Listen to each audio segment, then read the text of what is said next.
नमस्कार, मी Saddam Hussain Mulla SM network प्रस्तुत Ichalkaranji news time मध्ये आपले स्वागत आहे। पाहूया आजच्या ठळक घडामोडी। बेळगाव जिल्ह्यात चांद शिरदवाड महिला अध्यक्षपदी सौ कुसुम पिंटू कांबळे यांची तर सौ अनिता संजय शिंगे यांची महिला उपाध्यक्षपदी नियुक्ती। भीमशक्ती सामाजिक संघटना पदनियुक्ती सोहळा मान्यवरांच्या उपस्थितीत पार।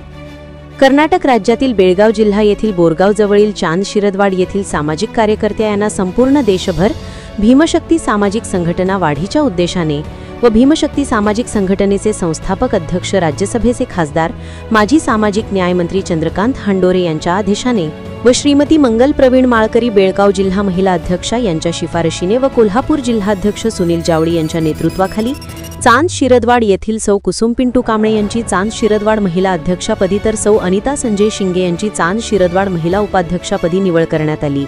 या प्रसंगी बोलताना भीमशक्ती सामाजिक संघटनेचे कोल्हापूर जिल्हा अध्यक्ष सुनील जावळे म्हणाले की भीमशक्ती सामाजिक संघटना ही एक आंबेडकरवादी विचारांवर चालणारी सामाजिक संस्था आहे, ज्याचे संस्थापक आणि अध्यक्ष खासदार चंद्रकांत हंडोरे आहेत।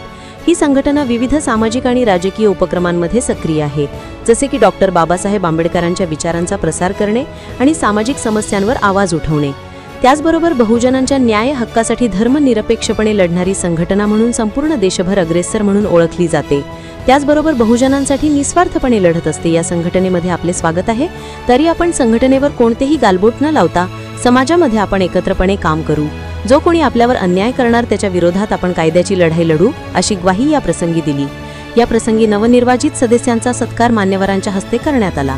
या प्रसंगी इचलकरंजी शहर युवक अध्यक्ष राहुल जावळे, कोल्हापूर जिल्हा महिला उपाध्यक्षा लक्ष्मी गारवे, इचलकरंजी शहर अध्यक्ष महिला जयश्री गांगडे, केशव लाखे, जयवंत वडूर, दीपक गारवे, कुणाल जावळे, लक्ष्मण देशिंगे, शशिकांत लाखे, मारुती जावळे, करण जावळे आदीसह भागातील महिला नागरिक व भीमशक्ती सामाजिक संघटनेचे कार्यकर्ते पदाधिकारी उपस्थित होते।